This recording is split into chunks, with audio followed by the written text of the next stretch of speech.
तो जय नमस्कार दोस्तों, आप सभी का स्वागत है आपके अपने यूट्यूब चैनल पुलिस टारगेट में। तो ये आरपीएफ की एक सीरीज शुरू हुई है जिसमें आप सभी को जीके जीएस के जितने भी पोर्शन से, चाहे वो पॉलिटी हो, चाहे वो इकोनॉमिक्स हो, चाहे वो हिस्ट्री हो, चाहे वो पॉलिटी हो, या फिर चाहे वो किसी भी जीके से या फिर स्टैटिक जीके हो, सभी का पोर्शन हो।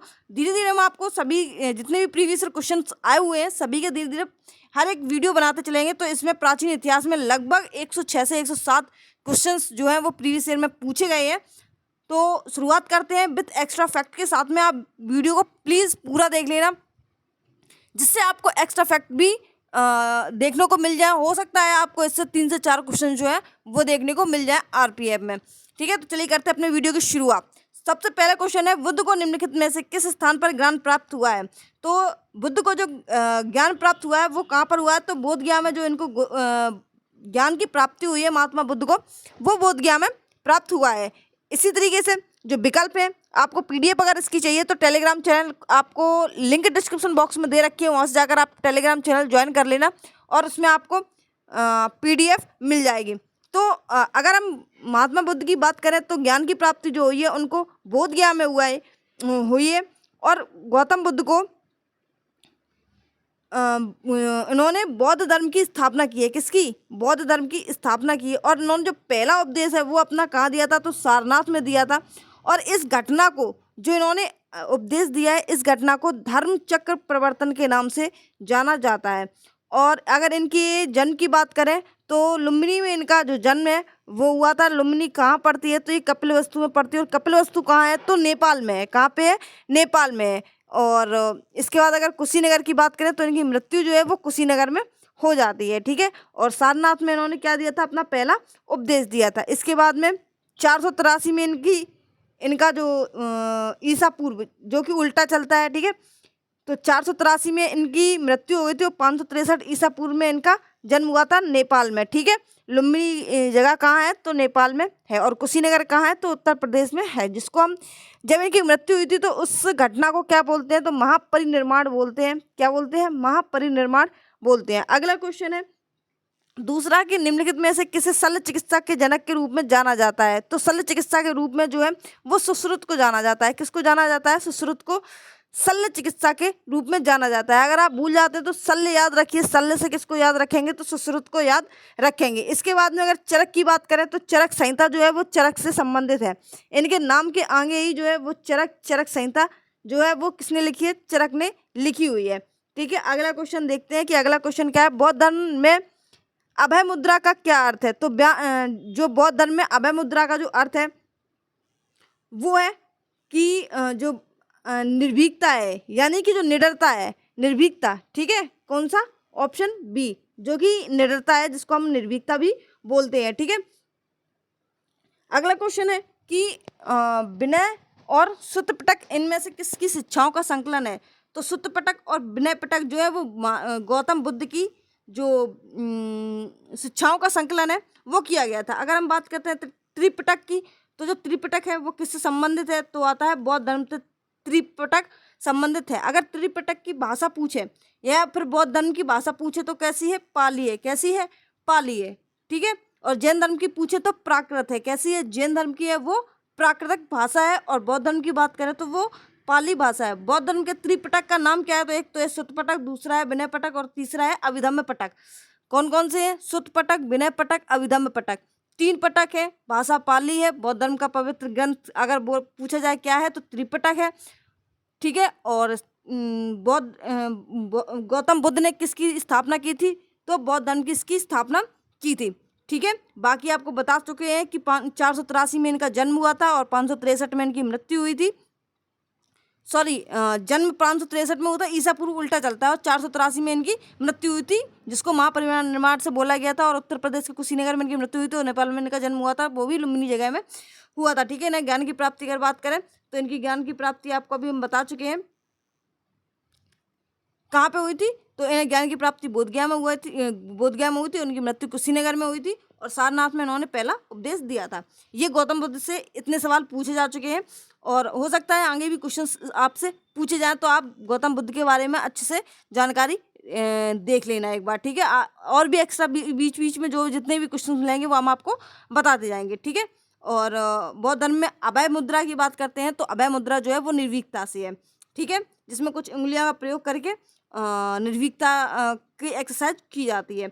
इसके बाद अगर हम बात करें अगले क्वेश्चन की, तो स्तूप क्यों बनाए गए थे? तो स्तूप किस लिए बनाए गए थे? तो पवित्र स्मृति चिन्ह रखने के लिए स्तूपों का निर्माण किया गया था। किस लिए? धार्मिक सभाएं करने के लिए नहीं, बौद्धों की पूजा करने के लिए, बौद्ध ग्रंथ रखने के लिए नहीं, तो किसके लिए? पवित्र स्मृति चिन्ह करने के लिए, ठीक है। अगला है इसके बाद में कि स्तूप शब्द पाली और संस्कृत भाषा से लिया गया है। स्तूप जो शब्द है वो कहाँ से लिया गया है? पाली और संस्कृत भाषा से जो है वर्ड लिया गया है। इसका अर्थ क्या होता है? स्तूप का अर्थ होता है टीला या फिर ढेर। क्या होता है? टीला या फिर ढेर, इसका जो अर्थ है वो होता है, ठीक है। क्या? टीला और ढेर। इसके बाद में स्तूप किसी व्यक्ति की चिता, समाधि तथा उनके अवशेषों पर निर्मित एक स्मृति स्वरूप आर्द्र आकार का टीला या ढेर होता है, ठीक है। इसके बाद में आगे है कि स्तूप विशेष रूप से बौद्ध काल में प्रसिद्ध हुए थे। तो बौद्ध काल में क्या हुआ था? स्तूपों को बनाया जाना शुरू कर दिया गया था, ठीक है। और सर्वप्रथम इसका उल्लेख किसमें मिलता है? तो ऋग्वेद में इसका सर्वप्रथम उल्लेख मिलता है। किसका? जो स्तूप वगैरह होते हैं, जो जो जब इंसान मर जाता है तो उसकी जो डेड बॉडी होती है वो ज़मीन में दफना दी जाती है। उसके ऊपर एक चबूतरा टाइप का बनाया जाता है और उसके ऊपर एक गोल आकार का स्तूप टाइप का बनाया जाता है, शायद आपने देखा हो, ठीक है। तो उसको स्तूप बोलते हैं। अगला क्वेश्चन है कि बौद्ध प्रतीक धर्म चक्र किससे दर्शाता है? तो जो बौद्ध प्रतीक धर्म चक्र है वो किसको दर्शाता है? तो वो प्रथम उपदेश को दर्शाता है। किसको दर्शाता है? प्रथम उपदेश को दर्शाता है। इसके बाद में अगर हम बात करें कि बौद्ध प्रतीक धर्म चक्र प्रथम उपदेश को दर्शाता है, ये लाइन पहली वही लिखी हुई है। इसके बाद अगर हम बात करें कि जो इन्हें ज्ञान की प्राप्ति हुई थी सारनाथ में, उस घटना को क्या बोला गया था? सॉरी, पहला जो उपदेश दिया था सारनाथ में उसको क्या बोलते हैं? तो धर्मचक्र प्रवर्तन बोलते हैं, ठीक है। और इसके बाद में अगर अंतिम उपदेश की बात करें तो अब अंतिम उपदेश उन्होंने कहाँ दिए थे? कुशीनगर में। और कुशीनगर कहाँ है? उत्तर प्रदेश में। और उत्तर प्रदेश में 463 ईसा पूर्व में इनकी मृत्यु हुई थी, ठीक है। कुशीनगर में ही इनकी मृत्यु हो गई थी। गौतम बुद्ध के जन्म की घटना की अगर बात करें तो जन्म की घटना कौन सी थी? तो कमल और साँड़ थी। क्या थी? कमल और साँड़। गौतम बुद्ध की मृत्यु, जिसे हम महापरिनिर्वाण के नाम से जानते हैं, का प्रतीक क्या है? तो प्रतीक क्या है? स्तूप। क्या है? स्तूप है इसका जो प्रतीक है वो। अगला क्वेश्चन है पद्मपाणि बोधिसत्व के चित्र कहाँ पाए जाते हैं? तो पद्मपाणि बोधिसत्व के चित्र जो है वो अजंता की गुफाओं में पाए जाते हैं। किसकी गुफाओं में? अजंता की गुफाओं में जो है वो पाए जाते हैं। अगर इनकी बात करें हम कि पद्मपाणि बोधिसत्व के चित्र अजंता की गुफा की संख्या की अगर बात करें तो कितनी संख्या है? एक संख्या है इनकी गुफाओं में। और ये है कहाँ पर अजंता की गुफाएं? तो औरंगाबाद में है। कहाँ पे? औरंगाबाद। और औरंगाबाद जो है वो कहाँ पर स्थित है? तो महाराष्ट्र में ये स्थित है। अगला क्वेश्चन देखते हैं कि राष्ट्रकूट वंश का शाही प्रतीक क्या है? तो राष्ट्रकूट वंश का जो शाही प्रतीक है वो क्या है? गोल्डन ईगल है। क्या है? गोल्डन ईगल है। किसका? राष्ट्रकूट वंश का शाही प्रतीक क्या है? तो गोल्डन ईगल है। इसके बाद अगर हम बात करें तो राष्ट्रकूट वंश की संस्थापक कौन है? तो दंती दुर्ग प्रथम। कौन से? दंती दुर्ग प्रथम इसके संस्थापक हैं। और इसकी जो राजधानी है वो क्या है? मान्यखेत इसकी राजधानी है। किसकी? राष्ट्रकूट वंशों की जो राजधानी है वो क्या है? मान्यखेत है। कौन सी है? मान्यखेत है। और दंती दुर्ग प्रथम इसके संस्थापक हैं। इसके बाद अगर हम बात करें एलोरा की गुफा का निर्माण राष्ट्रकूट वंश के शासनकाल में हुआ था, क्योंकि अजंता और एलोरा की गुफाएं जो है वो महाराष्ट्र में ही स्थित हैं, ठीक है। तो औरंगाबाद महाराष्ट्र में अजंता की गुफाएं हैं और एलोरा की गुफाएं भी जो है वो राष्ट्रकूट वंश के शासनकाल में हुआ था। अगला क्वेश्चन है कि शिलालेखों के अध्ययन को क्या कहा जाता है? तो शिलालेखों के अध्ययन को एपिग्राफी कहा जाता है। क्या कहा जाता है? एपिग्राफी कहा जाता है। शिलालेखों के अध्ययन को क्या कहा जाता है? तो एपिग्राफी कहा जाता है। शिलालेखों को क्या कहा जाता है? पुरालेख भी कहा जाता है। शिलालेखों को क्या कहा जाता है?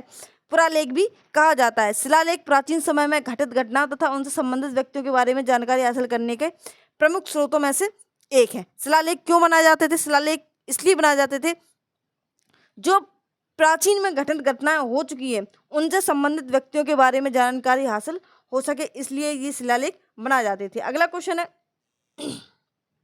निम्नलिखित में से कौन सा व्यक्ति, कौन सा मानव गतिविधियों एवं सभ्यता के प्राग ऐतिहासिक काल का सही कालक्रम है? अब इसको हम ऑप्शंस के अकॉर्डिंग देखेंगे। किसके अकॉर्डिंग? ऑप्शन के अकॉर्डिंग। चलो देखते हैं कि ऑप्शंस में क्या क्या है। ठीक है, पहले क्या पूरा पाषाण काल आएगा, मध्य पाषाण काल, मध्य का मतलब होता है बीच में, यानी कि ये तो चौथा ऑप्शन तो कट हो गया। अब मध्य मध्य मध्य मध्य मध्य में आएगा। क्या नव पहले आ जाएगा? नहीं, नव पहले नहीं आएगा, यानी कि नव शुरुआत में ही आएगा। तो जो अपना ऑप्शन सॉरी पहले आएगा पुरा, कौन सा आएगा? पुरा पाषाण काल, उसके बाद मध्य पाषाण काल, उसके बाद में नव पाषाण काल। कौन सा? पहले पुरा, फिर मध्य, उसके बाद में नव पाषाण काल। ठीक है, नव पाषाण जो काल है वो सबसे अंतिम में आएगा। तो इसका जो ऑप्शन होगा वो होगा पहला ऑप्शन। ठीक है, इसके बाद में अगर हम बात करें कि पुरा पाषाण काल, मध्य पाषाण काल और नव पाषाण काल को तीन प्राग ऐतिहासिक काल को इन 3 भागों में बांटा गया है। अगला क्वेश्चन है कि हड़प्पा सभ्यता की मोहरें पर निम्नलिखित में से कौन सा पशु अक्सर देखा जाता था?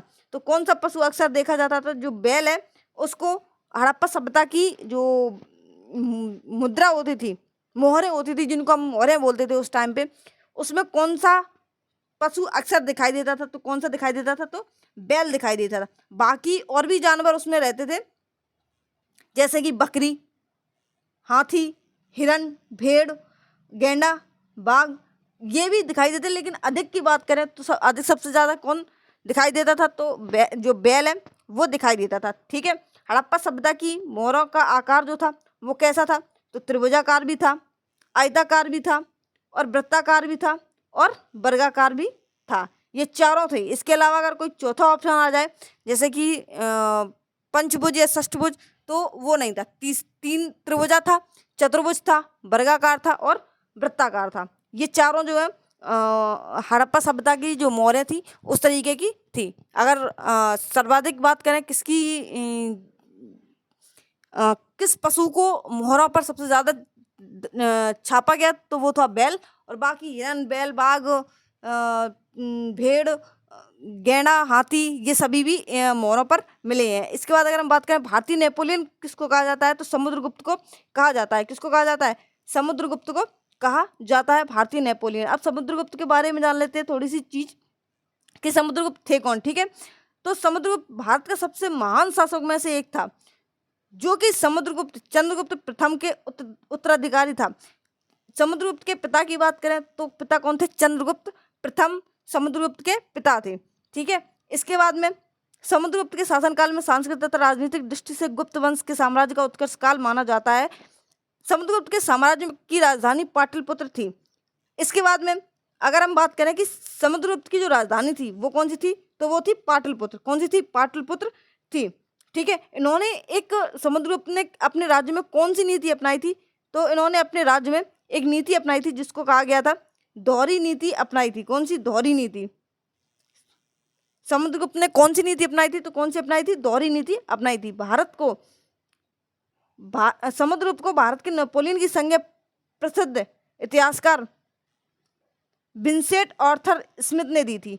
समुद्रगुप्त को नेपोलियन, भारत के नेपोलियन किसने कहा था? तो एक व्यक्ति थे विंसेंट आर्थर स्मिथ। इन्होंने जो समुद्रगुप्त को भारत का नेपोलियन कहा था। किसने? विंसेंट आर्थर स्मिथ ने कहा था। ये क्वेश्चन इंपॉर्टेंट बन जाता है, तो इस पे अंडरलाइन कर लेना अपने हिसाब से, और अपनी कॉपी में भी लिख लेना कि विंसेंट आर्थर स्मिथ ने समुद्रगुप्त को जो उपाधि है वो दी थी भारत के नेपोलियन के। ठीक है, इसके बाद अगला क्वेश्चन देखते हैं, पल्लव राजवंश के संस्थापक कौन थे? तो पल्लव राजवंश के संस्थापक कौन थे? तो सिंह विष्णु थे। कौन थे? सिंह विष्णु थे। अब देखते हैं इनके अन्य ऑप्शंस के बारे में, और थोड़ा इनके बारे में भी जान लेते हैं। पल्लव वंश जो है के संस्थापक जो है वो सिंह विष्णु है। कौन से हैं? सिंह विष्णु जो है वो पल्लव वंश के संस्थापक माने जाते हैं। पल्लव राजवंश दक्षिण भारत का एक प्रसिद्ध राजवंश था। कहाँ का था? तो ये दक्षिण भारत का एक राजवंश था। पल्लव राजवंश की राजधानी की अगर बात करें तो पल्लव राजवंश की जो राजधानी है वो कांचीपुरम थी। कौन सी थी? कांचीपुरम थी। इनके दो प्रमुख शासक हुए जो काफ़ी प्रसिद्ध रहे हैं, एक तो नंदीवर्धन और एक महेंद्रवर्मन। ठीक है, जो प्रमुख शासक थे नंदीवर्धन और महेंद्रवर्मन किसके थे? पल्लव वंश के थे। पल्लव वंश की राजधानी कहाँ थी? तो कांचीपुरम थी। और ये जो राजवंश है वो दक्षिण भारत का था। ठीक है, इसके संस्थापक कौन थे? तो सिंह विष्णु थे। दो अगर प्रसिद्ध शासक की बात करें तो नंदीवर्धन और महेंद्रवर्मन थे। सिंह विष्णु को अवनी सिंह के नाम से भी जाना जाता है। किसके नाम से? अवनी सिंह के नाम से भी सिंह विष्णु को जाना जाता है, जो कि पल्लव वंश के संस्थापक हैं। कौन? सिंह विष्णु। अगर नंदीवर्धन और महेंद्रवर्धन इसके सिर्फ प्रमुख शासक के रूप में जाने जाते हैं। अगला क्वेश्चन है, निम्नलिखित धर्मों में से किस धर्म से दिलवाड़ा मंदिर संबंधित है? तो दिलवाड़ा मंदिर जो है वो जैन धर्म से संबंधित है। और ये दिलवाड़ा मंदिर है कहाँ पर स्थित? तो ये राजस्थान के माउंट आबू पर स्थित है। अब इसके ऑप्शंस देख लेते हैं कि क्या है। तो दिलवाड़ा मंदिर जैन धर्म से संबंधित है। दिलवाड़ा मंदिर राजस्थान के राज्य के सिरोह जनपद के माउंट आबू पर स्थित है। कहाँ पर है ये? राजस्थान के सिरोह जनपद के माउंट आबू पर स्थित है। कौन सा? दिलवाड़ा मंदिर। और दिलवाड़ा मंदिर किस धर्म से संबंधित है? तो जैन धर्म से संबंधित है। ठीक है, दिलवाड़ा मंदिर में 5 मंदिरों का एक समूह है। कितने मंदिरों का? 5 मंदिरों का एक समूह है दिलवाड़ा मंदिर में, जो कि जैन धर्म से संबंधित है और जो कि राजस्थान के सिरोहा जनपद के माउंट आबू पर स्थित है। इसके बाद अगली देख लेते हैं, 11वीं और 13वीं शताब्दी के मध्य इसका निर्माण हुआ था। जो दिलवाड़ा मंदिर है 11वीं और 13वीं शताब्दी के मध्य इसका निर्माण किया गया था। दिलवाड़ा मंदिर का निर्माण किसने किया था? तो ये चालुक्य राजवंश के शासक में हुआ था। किसमें हुआ था? चालुक्य राजवंश के शासक में इनका जो निर्माण है वो किया गया था। इसके बाद अगर हम बात करते हैं कि निम्नलिखित में से कौन बुद्ध के सिद्धांतों से संबंधित है, तो बुद्ध के सिद्धांतों से जो संबंधित है वो है अभिधम्म पिटक। कौन सा? अभिधम्म पिटक। कौन सा है? अभिधम्म पिटक जो है वो इससे संबंधित है। किससे? बौद्ध धर्म से संबंधित। ठीक है, इसके बाद में अगर हम बात करें अगले क्वेश्चन की, सिंधु घाटी सभ्यता का सबसे पहला खोजा गया स्थल कौन सा था? तो सिंधु घाटी सभ्यता का सबसे पहला खोजा गया स्थल हड़प्पा सभ्यता थी, इसीलिए इसका नाम हड़प्पा सभ्यता पड़ा, सिंधु घाटी सभ्यता। ठीक है, तो जो नाम पड़ा वो क्या पड़ा? तो हड़प्पा सभ्यता इसका जो है नाम सबसे पहले पड़ा। इसके बाद अगर हम बात करें तो 1921 में राय बहादुर दयाराम साहनी, वैसे तो दयाराम साहनी नाम से सभी लोग इनको जानते हैं, लेकिन इनका जो पूरा नाम है वो है राय बहादुर दयाराम साहनी, जिन्होंने 1921 में हड़प्पा सभ्यता की खोज की। किसकी? हड़प्पा सभ्यता की खोज की। ठीक है, हड़प्पा सभ्यता जो है, हड़प्पा स्थल जो है वो किस नदी के किनारे है? तो रावी नदी के किनारे हड़प्पा स्थल स्थित है। मोहनजोदड़ो इसका शाब्दिक अर्थ क्या है? तो मृतकों का टीला। मोहनजोदड़ो का अर्थ क्या है? तो मृतकों का टीला इसका अर्थ है। मोहनजोदड़ो की बात कर लेते हैं तो 1922 में राखलदास बनर्जी के द्वारा मोहनजोदड़ो की स्थापना की गई थी और हड़प्पा सभ्यता की 1921 में दयाराम साहनी के द्वारा स्थापना की गई थी और रावी नदी के किनारे हड़प्पा सभ्यता स्थित है। मोहनजोदड़ो का अर्थ क्या है? मृतकों का टीला। मोहनजोदड़ो की स्थल खोज कौन है? तो 1922 में राखलदास बनर्जी ने की थी। मोहनजोदड़ो स्थल सिंधु नदी के तट पर है। कहाँ पर है? सिंधु नदी के तट पर स्थित है। लोथल की बात कर रहे हैं तो लोथल कहाँ पर है? तो लोथल है गुजरात में। कहाँ पर है? लोथल गुजरात में स्थित है। तो 1954 में डॉक्टर SR राव ने इसकी खोज की थी। किसने? लोथल जो स्थल है जो कि गुजरात में स्थित है, 1954 में डॉक्टर SR राव ने इसकी खोज की थी। ठीक है, लोथल सिंधु घाटी सभ्यता का एक महत्वपूर्ण बंदरगाह था। अगर महत्वपूर्ण बंदरगाह की बात कर लेते हैं सिंधु घाटी सभ्यता में तो वो कौन था? तो लोथल ही था। लोथल अगर कौन सी नदी के किनारे है? तो भोगवा नदी के किनारे स्थित है। मोहनजोदड़ो किसके नदी के किनारे है? तो सिंधु घाटी नदी के किनारे स्थित है। और अगर हम बात कर लेते हैं किसकी, हड़प्पा की, तो जो हड़प्पा है वो किसके नदी के किनारे है? तो रावी नदी के किनारे स्थित है। ठीक है, इसके बाद में आगे चलते हैं कालीबंगा के लिए।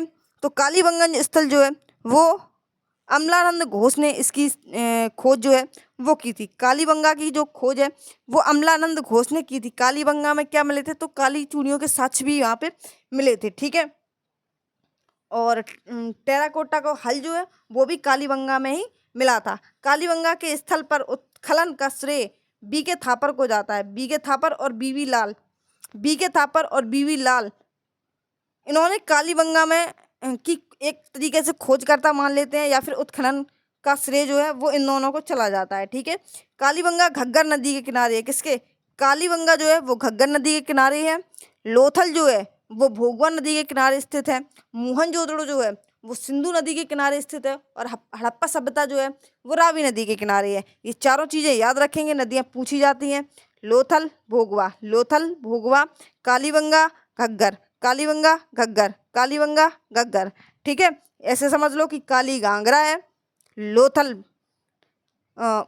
लोथल भोगवा है, और मोहनजोदड़ा सिंधु है, और हड़प लिया है किसने? रावी ने, ठीक है। आप अपने तरीके से कैसे भी याद रख सकते हैं। अगला क्वेश्चन है, प्रसिद्ध उत्तरामेत्र शिलालेख किस राजवंश से संबंधित है? प्रसिद्ध उत्तरामेर शिलालेख किस राजवंश से संबंधित है? तो ये किस राज्य से संबंधित है? तो चोल वंश से संबंधित है। चोल वंश के बारे में थोड़ा सा जान लेते हैं। तो चोल राजवंश है, ये भी एक दक्षिण भारत का प्रमुख राजवंश था। किसका था? दक्षिण भारत का जो प्रमुख राजवंश था वो चोल राजवंश भी था, ठीक है। इसके बारे में और थोड़ी जानकारी प्राप्त करते हैं। चोलकालीन प्रशासन तथा कर की प्राप्ति व्यवस्था की जानकारी प्राप्त होती थी। इसके बारे में इतना ही अभी है, और भी आगे मिलेगा आपको पढ़ने में, तो आप वहाँ देखेंगे, ठीक है। सिंधु घाटी सभ्यता, इनमें से किस स्थलों से जलाशय के साक्ष्य मिले हैं? तो जलाशय के जो साक्ष्य हैं वो कहाँ से मिले हैं? तो धौलावीरा से मिले हैं। कहाँ से मिले हैं? धौलावीरा से मिले हैं। इसके बाद अगर हम बात करें धौलावीरा के बारे में, तो सिंधु घाटी सभ्यता के धौलावीरा स्थल में जलाशय के साक्ष्य मिले हैं। किसके? जलाशय के, जो नाली है, ठीक है। नाली से पानी निकलता है, और पानी से क्या करते हैं हम? धुलते ही तो है। तो धौलावीरा में क्या मिला है? तो जलाशय के साक्ष्य मिले हुए हैं, ठीक है। धुलते किससे हैं? जल से। और जलाशय के साक्ष्य कहाँ मिलेंगे? तो धौलावीरा में ही मिलेंगे। धौलावीरा कहाँ है? तो ये गुजरात में स्थित है। कहाँ है? गुजरात में। और लोथल भी है, वो कहाँ पर भी स्थित है? तो वो भी गुजरात में ही स्थित है। कालीबंगा कहाँ है? तो राजस्थान में स्थित है। इसमें क्या मिले हैं? तो जुते हुए खेत के साक्ष्य मिले हैं कालीबंगा में, और चूड़ियों के साक्ष्य भी वहीं पे मिले हैं, ठीक है। धौलावीरा की जो खोज है वो 1967-68 में किसके? पी जोशी के द्वारा की थी। किसने की थी? पी जोशी ने की थी। कब की थी? 1967-68 में की थी। ये क्वेश्चन पहले पूछा जा चुका है। धौलावीरा की जो खोज है वो 1967-68 में पी जोशी में की थी। ये याद रखेंगे, ये वाली लाइन की धौलावीरा की खोज पहले भी पूछी जा चुकी है। कालीबंगा की बात करें तो ये राजस्थान में स्थित है, और जुते हुए खेत के साक्ष्य मिले, और काली चूड़ियों के साक्ष्य भी यहाँ पे मिले हैं। कूटदीजी ये कहाँ पे स्थित है? तो ये कूटदीजी पाकिस्तान में स्थित है। कहाँ पे है?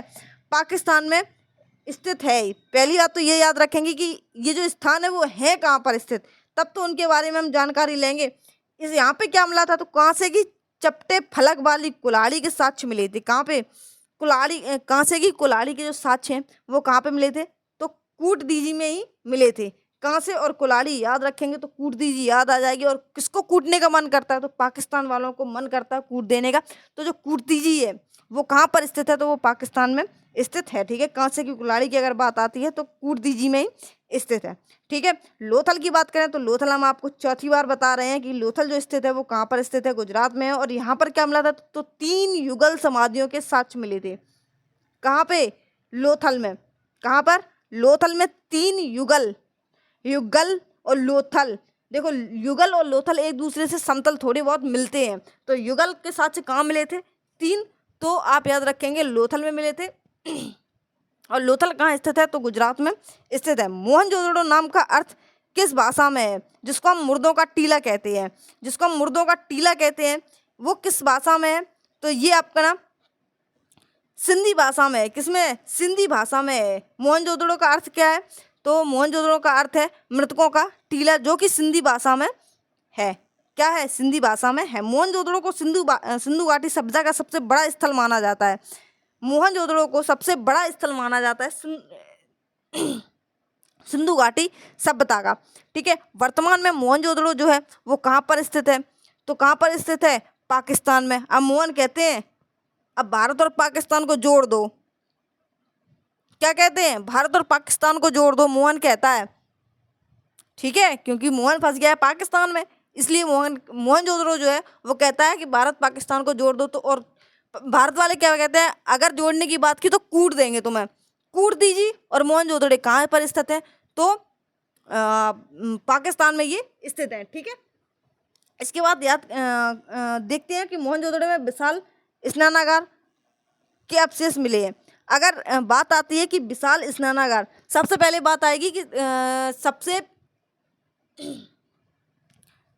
बड़ा जो इमारत, सबसे बड़ी इमारत जो है वो कौन सी है, तो वो अनाज का जो भंडार होता है उसकी है, ना कि विशाल स्नानागार। ठीक है, इन दोनों में बहुत कंफ्यूजन रहता है, तो हम आपको बता दे रहे हैं कि जो अनाज का भंडार है वो सबसे बड़ा है, और उसके बाद में जो है वो विशाल स्नानागार है। ठीक है, इसके बाद याद रखते हैं कि मोहनजोदड़ो है वो कहाँ पर स्थित है, तो सिंधु नदी के किनारे स्थित है। अगर हड़प्पा की बात करते हैं तो हड़प्पा कहाँ पर है, तो जो रावी नदी है उसके किनारे हड़प्पा स्थित। रावी नदी जो है वो, सॉरी, हड़प्पा जो है वो रावी नदी के किनारे स्थित है। ठीक है, और मोहनजोदड़ो जो है वो सिंधु नदी के किनारे स्थित है। प्राचीन काल में अवध को किस नाम से जाना जाता था, तो प्राचीन काल में अवध को हम किस नाम से जानते थे, तो कौशल नाम से जानते थे। कौशल, किस नाम से, कौशल नाम से जाना जाता था। प्राचीन भारत में 6ठी शताब्दी में 16 महाजनपद थे। कौन से, अंग, मगध, काशी, कौशल, बज्जिमलय, चेती, वत्स, कुरु, पांचाल, अस्कावंती। इसके बाद में और 4 नाम है, वो जल्दी में अभी फ्लो में आ नहीं रहा है, तो बाकी 12 तो बता दिए। कुरु, पांचाल, अस्कावंती, सॉरी थोड़ा सा मिस्टेक हो रही है कहीं ना कहीं। ठीक है, बाकी 16 भी याद है, आपको भी याद करा देंगे। एक शॉर्ट वीडियो डालेंगे, आप जरूर देख लेना उस शॉर्ट वीडियो को। ठीक है, और बहुत अच्छे से आपको याद हो जाएगा। ठीक है, कौशल में इन्हीं 16 महाजनपदों में से एक था। कौशल कौन था, इन्हीं 16 महाजनपद जो थे मगध में, उन्हीं से संबंधित था। और कौशल की बात करें तो कौन सी थी, कौशल की जो राजधानी थी वो थी श्रावस्ती। कौन सी थी, श्रावस्ती थी। ठीक है,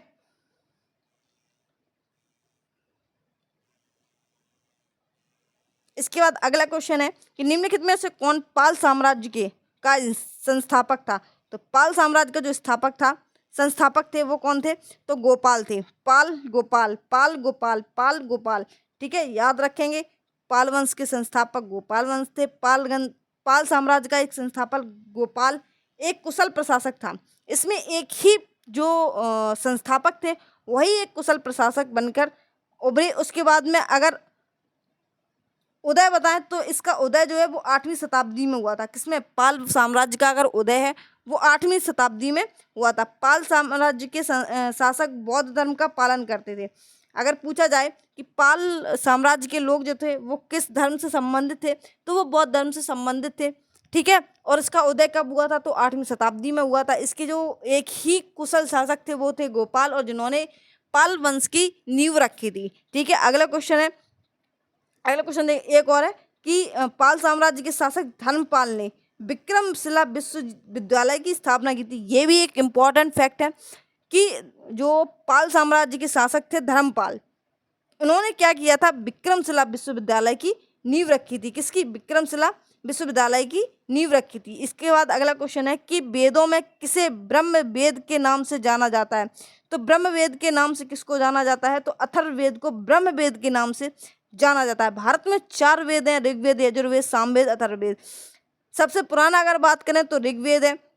अगर संगीत से संबंधित बात करें तो सामवेद है, और जादू टोना से बात करें तो यजुर्वेद है, वो सॉरी अथर्ववेद है, और गद्य और पद्य की बात करें तो यजुर्वेद है।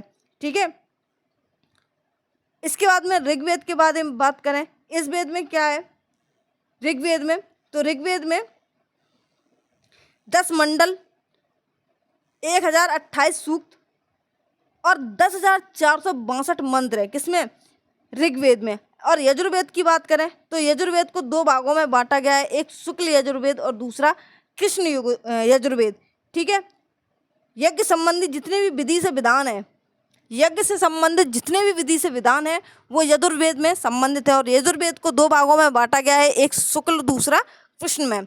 ठीक है, सामवेद की बात करते हैं तो ये किससे संबंधित है, तो संगीत से संबंधित है।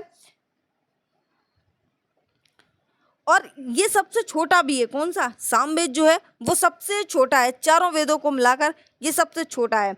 इसके बाद में अगला क्वेश्चन देखते हैं। तो रत्नावली प्रियदर्शिका और नागा नंद के रचयिता कौन थे? तो रत्नावली प्रियदर्शिका और नागानंद के जो रचयिता हैं वो कौन है? तो वो है हर्ष। कौन है? हर्ष हैं। कौन है? हर्ष हैं। ठीक है। इसके बाद में अगर हम बात करते हैं, हर्ष बाणभट्ट के दरबार के में कवि थे। हर्ष कौन थे? बाणभट्ट के दरबार में एक कवि थे जिन्होंने रत्नावली प्रियदर्शिका और नागानंद की रचनाओं को किस भाषा में लिखा? तो संस्कृत भाषा में इनका वर्णन किया था। हर्ष उत्तर भारत का एक महान शासक था। हर्ष के साम्राज्य की राजधानी जो है वो कन्नौज थी। कौन सी थी? कन्नौज थी। हर्ष का संबंध जो है वो पुष्यभूति वर्धन वंश से था। किससे था? पुष्यभूति वर्धन वंश से था। किसका? हर्ष का संबंध। हर्ष कौन था? एक उत्तर भारत का एक महान शासक था जिसने कौन कौन सी रचनाएं लिखी? रत्नावली प्रियदर्शिका और नागानंद। और ये किसके दरबारी कवि थे? तो बाणभट्ट के ये दरबारी कवि रहे हैं। कौन? हर्ष। अगला क्वेश्चन देखते हैं। तंजावुर के बृहदेश्वर मंदिर किस वंश के वास्तुकारों की सबसे बड़ी उपलब्धि है? तो तंजावुर का जो बृहदेश्वर मंदिर है वो चोल वंश के वास्तुकार की अगर बात करें तो चोल वंश है। कौन है? चोल वंश। और इसके बाद अगर हम बात करें तो जो बृहदेश्वर मंदिर है वो किस भगवान से संबंधित है? तो ये शिव जी से संबंधित है। किससे संबंधित है? शिव जी से ये जो मंदिर है वो संबंधित है। अगर हम बात करें तो चोल वंश के कौन से राजा ने बनवाया था? तो एक राजा थे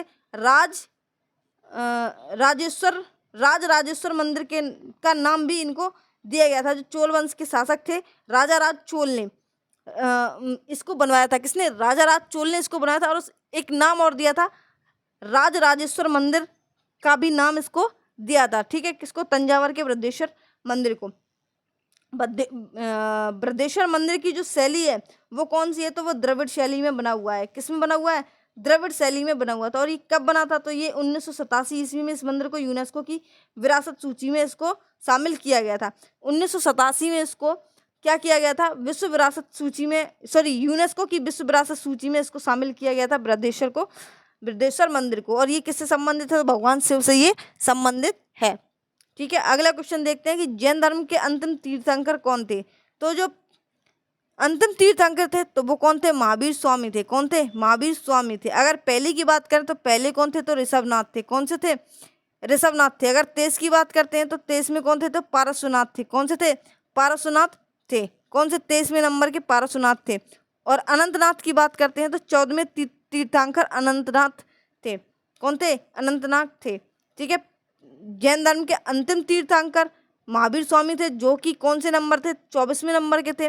प्रथम की बात करते हैं तो ऋषभनाथ थे। 23 की बात करते हैं तो पारसुनाथ थे। और 14 की बात करते हैं तो अनंतनाथ थे। ठीक है। प्रसिद्ध सांची स्तूप कहाँ स्थित है? सभी को पता है कि सांची स्तूप जो है वो मध्य प्रदेश में स्थित है। कहाँ पर स्थित है? मध्य प्रदेश में स्थित है। सांची स्तूप की का निर्माण जो है वो अशोक ने 3री शताब्दी में करवाया था। कब करवाया था? अशोक ने 3री शताब्दी में इसका निर्माण करवाया था, सांची के स्तूप का, जो कि कहाँ पर स्थित है? मध्य प्रदेश में स्थित है। कहाँ पर स्थित है? मध्य प्रदेश में स्थित है। और ये कौन से धर्म का तीर्थ स्थल है? तो बौद्धों का एक महत्वपूर्ण तीर्थ स्थल है। किसका है? बौद्धों का एक महत्वपूर्ण तीर्थ स्थल है जिसको 1989 में क्या किया गया था? यूनेस्को की विश्व विरासत सूची में इसको शामिल कर लिया गया था। किसको? सांची स्तूप को। इसके बाद अगला क्वेश्चन देखते हैं कि चीनी यात्री फायान के शासनकाल के दौरान भारत का दौरा किसने किया था? तो चीनी यात्री फायान किसने किया था? तो चंद्रगुप्त द्वितीय ने। किसने? चंद्रगुप्त द्वितीय। उस टाइम जो भारत का दौरा था वो किसने किया था? तो चंद्रगुप्त द्वितीय ने इसका जो है दौरा किया था। बौद्ध धर्म व उनके ग्रंथों के बारे में अध्ययन करने के उद्देश्य से फायान भारत के अतिरिक्त कई एशियाई देशों की यात्रा की थी। अपनी भारत यात्रा के दौरान फायान 3 वर्षों तक पाटलिपुत्र यानी कि वर्तमान में जिसको हम पटना के नाम से जानते हैं को संस्कृत के विषय का अध्ययन किया था। किसने? फायान जो था चीनी यात्री जिसको हम कहते हैं, जो चीनी यात्री था वो, उसने क्या किया था, वो भारत क्यों आया था, उसे अध्ययन करना था धर्म और ग्रंथों के बारे में, ठीक है। जिसने 3 साल कहाँ पर रहा था, तो पाटलिपुत्र बोलते हैं उस समय, और प्रेजेंट टाइम में क्या बोलते हैं, तो उसको वर्तमान में पटना के नाम से जाना जाता है। जैन मठ संस्थानों को क्या कहा जाता है, तो जैन मठ संस्थानों को वसादिस कहा जाता है। क्या कहा जाता है, वसादिस कहा जाता है। जैन मठ संस्थानों को क्या कहा जाता है, वसादिस कहा जाता है। जैन मठ संस्थानों को वसादिस कहा जाता है। वसादिस जैन धर्म के अनुयायी के लिए पूजा का स्थान होता है। यह मुख्यतः कर्नाटक राज्य में स्थित है। वसादिस जैन धर्म में हुए तीर्थंकरों के मंदिर होते हैं।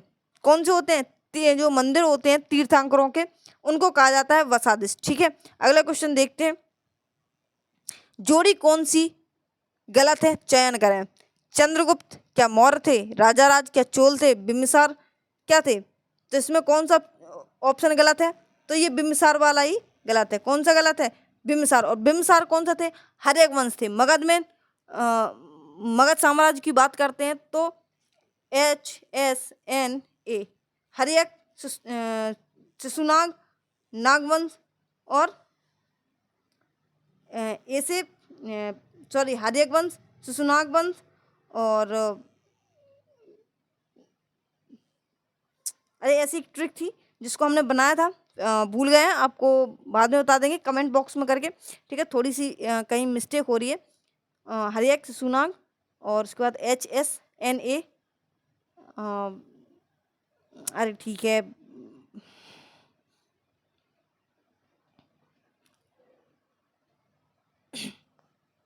अगला क्वेश्चन देखते हैं कि चंद्रगुप्त मौर्य का संबंध जो है वो मौर्य वंश से है।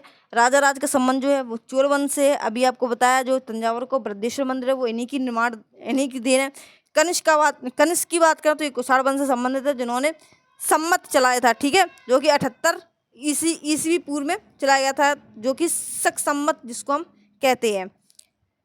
भारत में वैदिक काल की अवधि कब से कब तक चली, तो वैदिक काल की अवधि की बात करें तो 1500 से 600 ईसा पूर्व जो है वो भारत में वैदिक काल की अवधि जो है वो चली है। कब से कब तक, 1500 से 600 ईसा पूर्व थी।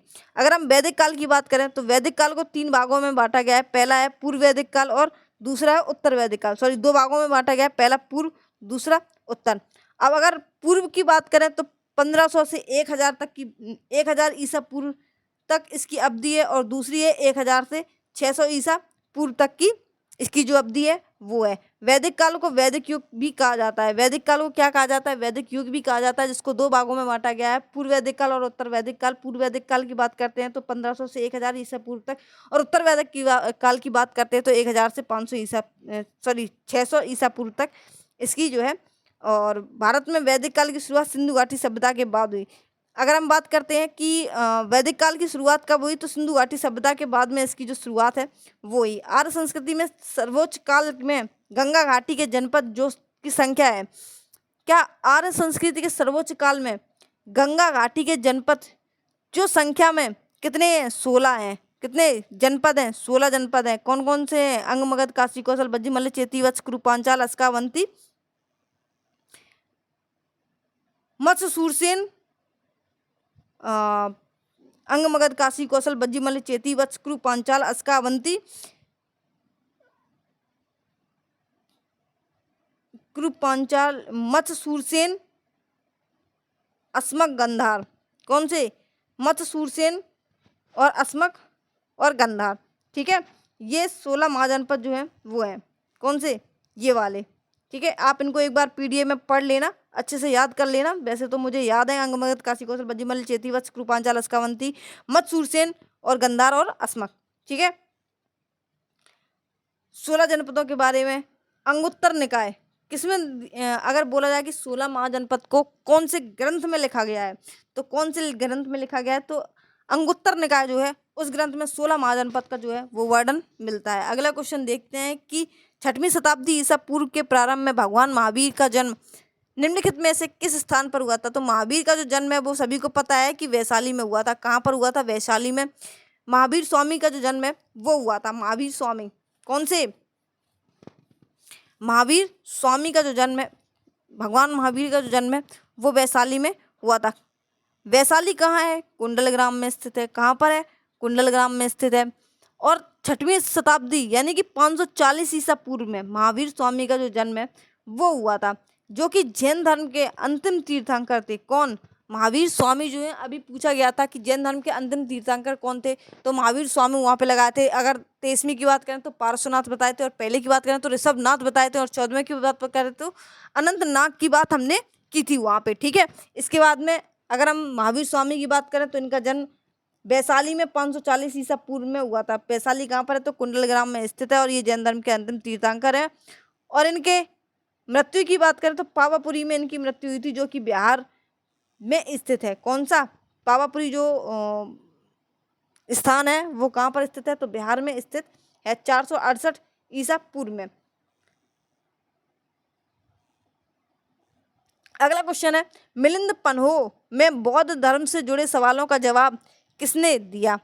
तो इसमें किसने दिया था? मिलिंद पन्हो में बौद्ध धर्म से जुड़े सवालों का जवाब जो है वो नागसेन ने दिया था। किसने दिया था? नागसेन ने दिया था। मिलिंद पन्हो एक बौद्ध ग्रंथ है जो पाली भाषा में रचित है। ये जो मिलिंद पन्हो है वो कौन सी भाषा में रचित है? तो ये पाली भाषा में रचित है। किसमें है? पाली भाषा में रचित है। ठीक है, अगला क्वेश्चन देखते हैं। दूसरा तमिल संगम निम्न इनमें से किस स्थान पर संपन्न हुआ? तो दूसरा जो तमिल संगम है वो कहाँ पे? काप्तपुरम। कहाँ पे? काप्तपुरम में स्थित है। कहाँ पर है? काप्तपुरम में स्थित है। दूसरा तमिल संगम जो है वो काप्तपुरम में स्थान पर संपन्न हुआ था। कहाँ पर संपन्न हुआ था? काप्तपुरम में संपन्न हुआ था दूसरा तमिल संगम। प्राचीन भारत में, दक्षिण भारत में 3 संगम आयोजित किए गए। कितने? 3। इनको तमिल कवियों का संगम भी कहा जाता है। किनको? ये जो 3 संगम हुए इनको तमिल कवियों का संगम भी कहा जाता है। तमिल व्याकरण ग्रंथ लोककाव्यम का संबंध तमिल कवियों के दूसरे समागम से है। किससे? दूसरे समागम से है। पहला तमिल संगम तथा तीसरा तमिल संगम मदुरई स्थान पर संपन्न हुआ था। कहाँ पर हुआ था? मदुरई में हुआ था। पहला और तीसरा जो है वो मदुरई में हुआ था, लेकिन जो दूसरा है वो कहाँ पर हुआ था? तो काप्तपुरम में हुआ था। ठीक है, दूसरा काप्तपुरम में हुआ था, पहला और तीसरा जो है वो कहाँ पर? मदुरई में संपन्न हुआ था। अगला क्वेश्चन है, प्रसिद्ध यात्री फायन का संबंध किस देश से है? तो चीनी यात्री था।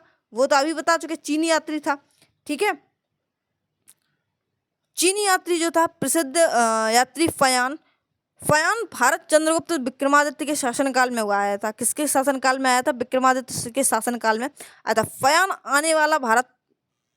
भारत में आने वाला प्रथम चीनी यात्री था। कौन था? भारत में आने वाला प्रथम चीनी यात्री था। फयान बौद्ध धर्म का अनुयायी था। किसका था? बौद्ध धर्म का अनुयायी था। अपनी भारत यात्रा के दौरान फयान 6 वर्षों तक यहीं रहा था। कहाँ रहा था? 6 वर्षों तक यहीं रहा था। इसके बाद अगला क्वेश्चन देखते हैं, बुद्ध का वास्तविक नाम क्या था? तो बुद्ध का वास्तविक नाम सिद्धार्थ था। क्या था? सिद्धार्थ था। क्या था? सिद्धार्थ था। इनके जन्म की बात करें तो 563 ईसा पूर्व में लुम्बिनी, जो कि कहाँ पर? कपिलवस्तु, यानी कपिलवस्तु कहाँ पर था? नेपाल में था। अभी बता चुके आपको। इनके मृत्यु को महापरिनिर्वाण के नाम से भी जानते हैं, और इनकी माता का नाम जो था वो माया देवी था, और पिता का नाम जो था वो शुद्धोदन था। क्या था? पिता का नाम शुद्धोदन था और माता का नाम माया देवी था। कंथक गौतम बुद्ध के घोड़ा का नाम था। गौतम बुद्ध के घोड़े का नाम बताया तो कंथक था। और चन्ना गौतम बुद्ध के प्रथम सारथी या फिर सेवक के नाम से जाना जाता है। कौन? गौतम बुद्ध के बारे में अगर हम बात करें तो इन कंथक, कौन सा? कंथक इनके घोड़े का नाम था, और चन्ना इनका सारथी था। ठीक है, कभी कभी चन्ना घोड़े को लगा देते हैं, लेकिन घोड़े का नाम चन्ना नहीं था। चन्ना एक इनका सारथी था, और कंथक घोड़े का नाम था। इनके पिता का नाम शुद्धोदन था और माता का नाम माया देवी था। ठीक है, इसके बाद अगला क्वेश्चन है, जैन अवेस्ता। कौन सा? जैन अवेस्ता किस धर्म से संबंधित है? तो किस धर्म से संबंधित है? तो पारसी से संबंधित है। किससे? जैन अवेस्ता किससे संबंधित है? तो पारसी से संबंधित है। जैन अवेस्ता पारसी धर्म से संबंधित पवित्र ग्रंथ है। कौन सा है? पवित्र ग्रंथ है। ईसाई धर्म से संबंधित जो है वो बाइबल है। सिख से अगर बात करें तो गुरु ग्रंथ साहिब है। इस्लाम से बात करें तो कुरान है। ठीक है, जैसे अपनी भगवत गीता है, ईसाई का बाइबल है, सिख का गुरु साहिब है, इस्लाम का कुरान है, और जैन अवेस्ता जो है वो पारसी का है। किसका है? जैन अवेस्ता वो किसका है? पारसी का है। पारसनाथ जो एक क्षत्रिय और बनारस के राजा अश्वसेन के पुत्र थे, वह कौन से जैन तीर्थंकर बने? तो पारसनाथ जो थे वो 23 में बने थे। कौन से बने थे? 23 में बने थे।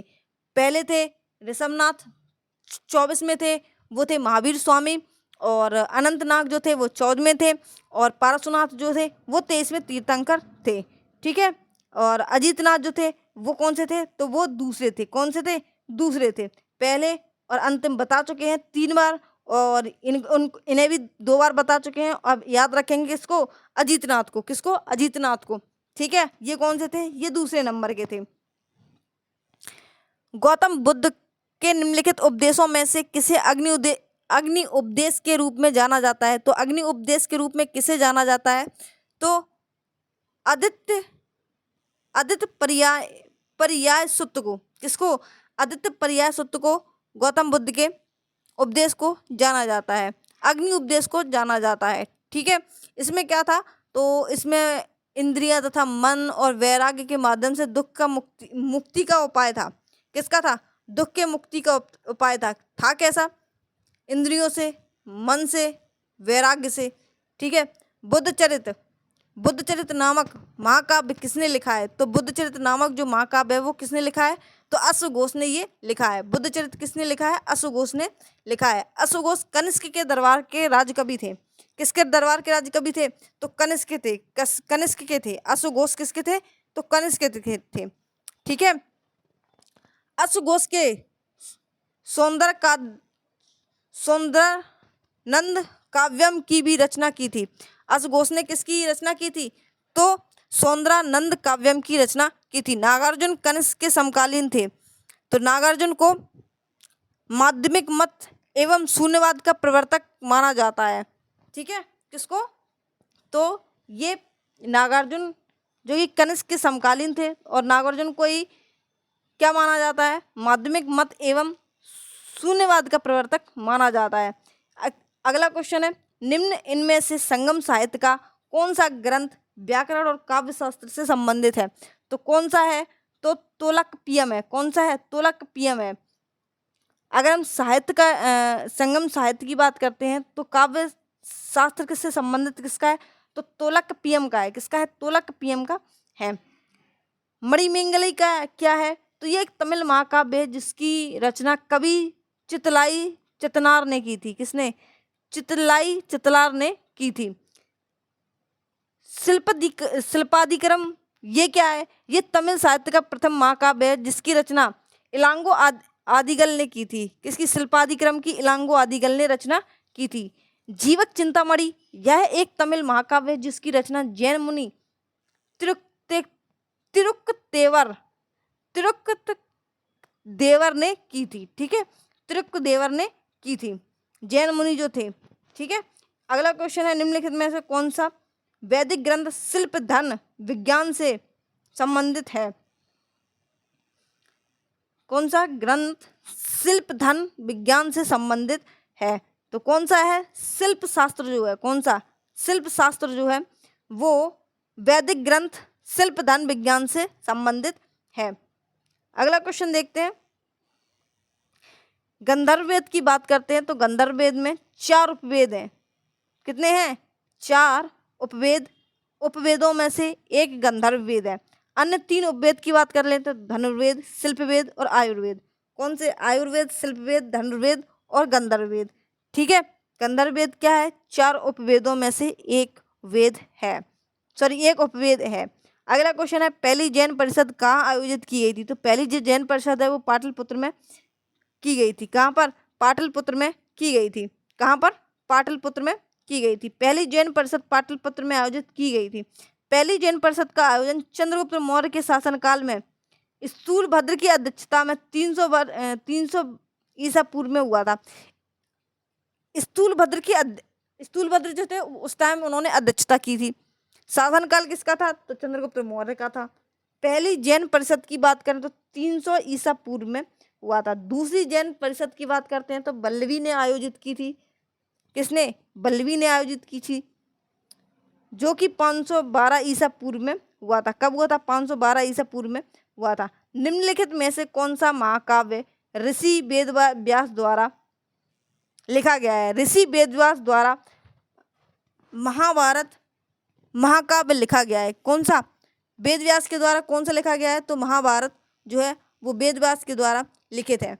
रामायण की बात करते हैं तो वाल्मीकि द्वारा है। जीवक चिंतामणि की बात करते हैं तो तृप्त देवर ने लिखा है। अभी हमने ऊपर बताया है। किसने? ये देखो, ये बताया है, जीवक चिंतामणि जो है इनकी कौन सी थी? तो तृप्त देवर करके थी। कौन सी थी? तृप्त देवर करके एक जो है वो थी। ठीक है। शिल्पादिक्रम की बात कर लेते हैं तो शिल्पादिक्रम किसने थी? तो इलांगो आदिगल ने। किसने? इलांगो आदिगल ने शिल्पादिक्रम पुस्तक के जो लेखक हैं वो किसको माना जाता है? तो इलांगो आदिगल को माना जाता है। पाणिनि द्वारा लिखित अष्टाध्यायी बुक के विषय में क्या है? अष्टाध्यायी बुक में क्या लिखा है? तो व्याकरण से संबंधित लिखा है। किससे? व्याकरण से संबंधित ये एक पुस्तक है। महर्षि पाणिनि संस्कृत भाषा से प्रसिद्ध वैयाकरण थे। तो और इन्होंने कौन सी पुस्तक लिखी है? तो अष्टाध्यायी में 8 अध्याय हैं। कितने? एक पुस्तक लिखी जिसमें 8 अध्याय हैं, जिसको हम अष्टाध्यायी पुस्तक जो पुस्तक लिखी है अष्टाध्यायी, वो किससे संबंधित है? तो व्याकरण से संबंधित है। इसमें 8 अध्याय हैं अष्टाध्यायी ने, और इन्होंने लिखी किसने है? तो ये पाणिनि ने लिखी है। अगला क्वेश्चन है, राष्ट्रकूट राजवंश का संस्थापक कौन है? तो राष्ट्रकूट जो राजवंश का संस्थापक है वो है कौन? दंती दुर्ग। कौन है? दंती दुर्ग है। दंती दुर्ग को दंती दुर्ग प्रथम भी कहा जाता है। दंती दुर्ग को और क्या कहा जाता है? तो दंती दुर्ग प्रथम भी कहा जाता है। राष्ट्रकूट राजवंश का शासनकाल 6वीं और 13वीं शताब्दी तक था। कौन? राष्ट्रकूट राजवंश जो है उसका शासनकाल जो है वो 6वीं और 13वीं शताब्दी तक था। राष्ट्रकूट राजवंश ने भारत के उत्तरी, दक्षिणी और मध्य भाग पर शासन किया था। राष्ट्रकूट राजवंश जो थे उन्होंने उत्तरी, दक्षिणी और मध्य भारत पर, यानी कि उत्तर, दक्षिण और मध्य भारत पर, यानी कि एक सीधी लाइन में, ठीक है, अगर भारत का मैप उठाया जाए तो एकदम सीधी लाइन में इन्होंने राष्ट्रकूट वंश ने जो है वो शासन किया था। दंती दुर्ग को दंती दुर्ग प्रथम भी कहा जाता है। ठीक है। राष्ट्रकूट राजवंश के संस्थापक कौन थे? तो थे दंती दुर्ग। चंद्रगुप्त मौर्य के उत्तराधिकारी कौन था? तो CBA चंद्रगुप्त मौर्य, बिंदुसार और अजातशत्रु। कौन थे? चंद्रगुप्त मौर्य, बिंदुसार और अजातशत्रु। चंद्रगुप्त मौर्य का उत्तराधिकारी कौन बना? तो बिंदुसार बना। कौन बना?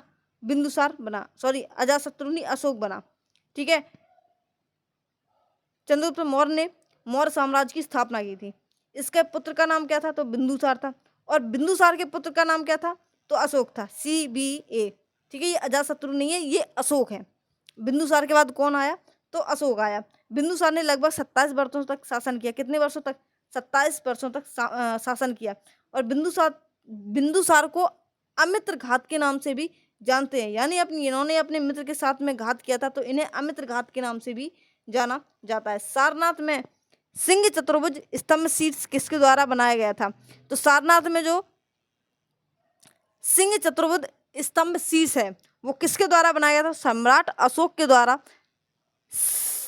स्तंभ शीर्ष बनाया गया था। चतुर्थ स्तंभ शीर्ष, सिंह से याद रखेंगे सम्राट अशोक को, और स्तंभ शीर्ष से भी याद रखेंगे। सिंह चतुर्भुज स्तंभ शीर्ष को ही भारतीय संविधान द्वारा भारत के राष्ट्रीय चिन्ह के रूप में अपनाया गया था। तो जो सिंह चतुर्भुज स्तंभ शीर्ष है, ये जो राष्ट्रीय चिन्ह है अपना भारत का, ये उसी से उठाया गया है। ठीक है। सिंह चतुर्भुज स्तंभ शीर्ष का निर्माण लगभग 250 ईसा पूर्व यानी 250 ईसा पूर्व में किया गया था। ठीक है। कनिष्क किस राजवंश से के महान राजा थे? तो कनिष्क किसके थे? तो कुषाण के थे। कौन से थे? कुषाण के। अगर कुषाण वंश के संस्थापक की बात करते हैं तो कुजुल कड़फिसेस इसके जो संस्थापक हैं वो है। कौन है? कुजुल कड़फिसेस जो है वो इसके संस्थापक हैं। कुषाण वंश के शासक कनिष्क के काल में गांधार कला का आविष्कार हुआ था। किसका? गांधार कला का जो है वो विकास है वो सर्वाधिक हुआ था। हड़प्पा सभ्यता के कस्बों को किस पैटर्न में रखा गया था? तो हड़प्पा सभ्यता जो है वो किस पैटर्न में रखा गया था? तो रेक्टेंगुलर ग्रिड में। किसमें? रेक्टेंगुलर, यानी रेक्टेंगल कैसा होता है? इस तरीके से होता है रेक्टेंगल, और इस तरीके से, ठीक है, रेक्टेंगुलर ग्रिड में रखा गया था। इसके बाद बात करते हैं किसकी? हड़प्पा सभ्यता को सिंधु घाटी सभ्यता के नाम से भी जाना जाता है। हड़प्पा सभ्यता अपने नगर नियोजन के लिए बहुत प्रसिद्ध था। हड़प्पा सभ्यता के अंतर्गत ग्रिड पैटर्न के शहरों में, कस्बों में सड़कों एक दूसरे के समकोण पर काटती थी, यानी कि जैसे भी मैंने बताया कि एक दूसरे के समकोण पर काटती थी, ठीक है, इस तरीके से एक दूसरे के समकोण पर काटती थी। महायान शब्द किस धर्म से संबंधित है? तो जो बौद्ध धर्म है, बौद्ध धर्म को दो भागों में बांटा गया था, एक तो हीनयान और दूसरा महायान। किसमें? हीनयान और महायान में। तो महायान जो है शब्द जो है वो बौद्ध धर्म से संबंधित है। बौद्ध धर्म की दो शाखाएं थी, हीनयान और महायान। हीनयान संप्रदाय कौन थे? जो बौद्ध धर्म के प्राचीन रूप थे, और हीनयान संप्रदाय के लोगों कर्म और धर्म के में विश्वास करते थे। कर्म और धर्म में हीन लोगों के थे, और जो पुरानी विचारधाराओं पे थे वो कौन थे? तो वो लोग थे हीनयान वही थे, ठीक है। और इसके बाद अगर हम बात करें महायान, तो जो महान कौन थे? जो अब नवीन रूप धारण करते हैं, ठीक है, जो परोपकारों पर विश्वास करते हैं लोगों की। अब प्रेजेंट, जैसे अब प्रेजेंट टाइम में ही मान लो, अपने अपने हिसाब से ही, ठीक है, महान कौन है? जो अपने ऊपर परोपकार कर रहा है वही महान है, ठीक है। जो तो हीनयान जो थे वो पुरानी चीज़ों पर, कर्म धर्म उन सब पर चलते थे, और महायान जो कौन थे? जो सिर्फ अपने परोपकारों पर विश्वास करते थे। चतुर्थ बौद्ध संगति में बौद्ध धर्म दो शाखाओं में विभाजित हो गया। चतुर्थ बौद्ध संगति के टाइम पर बौद्ध धर्म जो है वो दो शाखाओं में विभाजित हो गया था। लोथल, प्राचीन हड़प्पा शहर लोथल कहाँ पर हमने बताया था? तो लोथल कहाँ पर बताया था? तो गुजरात में बताया था। राजस्थान में क्या बताया था? तो राजस्थान में कालीबंगा को बताया था, जहाँ पर जुते हुए खेत के साक्ष्य प्राप्त हुए थे, और साथ ही में क्या बोलते हैं, कांसे की जो कुल्हाड़ी थी वो भी कहाँ पर प्राप्त हुई थी? तो कालीबंगा में ही ये जो है वो प्राप्त हुई थी, ठीक है। हड़प्पा का प्राचीन शहर लोथल, जो कि भारत के गुजरात में स्थित है। लोथल को हड़प्पा सभ्यता का डॉकयार्ड भी कहा जाता है, यानी जहाँ पे जहाज की गोदी। अगर लोथल को क्या कहा जाता था? तो जो सबसे बड़ा बंदरगाह था वो लोथल ही माना जाता था। क्यों? क्योंकि वहाँ पे जहाज़ों की जो शिपमेंट का काम था, ठीक है, वो लोथल में ही किया जाता था, यानी आवागमन जो है, आयात निर्यात जो है वो लोथल से ही किया जाता था। तो बौद्ध धर्म की नींव कितनी महान सच्चाइयों एवं कितनी अंगीय पथ पर आधारित है? तो बौद्ध धर्म की जो नींव है वो कितनी सच्चाइयों एवं कितने अंगीय पथ पर आधारित है? तो ये 4 और 8 पर आधारित है। कितने पर? 4 और 8 पर आधारित है।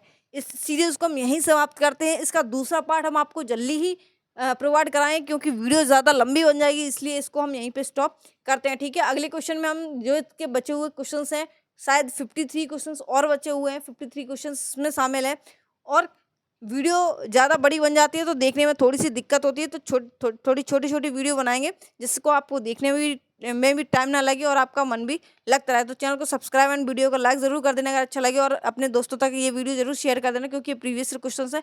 और RWA की जो बुक है पब्लिकेशंस की, ये वो बुक जो है वो उसी का जितना भी कंटेंट है वो है, और ये सबसे बेस्ट कंटेंट है, ठीक है। अगर आपको अच्छा लगता है तो आप हमारे चैनल से जुड़े रहिएगा, और कमेंट में एक सुझाव जरूर दे दीजिएगा कि क्या चीज़ और इम्प्रूव करनी चाहिए मुझे, ठीक है। अब मिलते हैं अपने नेक्स्ट वीडियो में, तब तक के लिए जय हिंद, बाय बाय।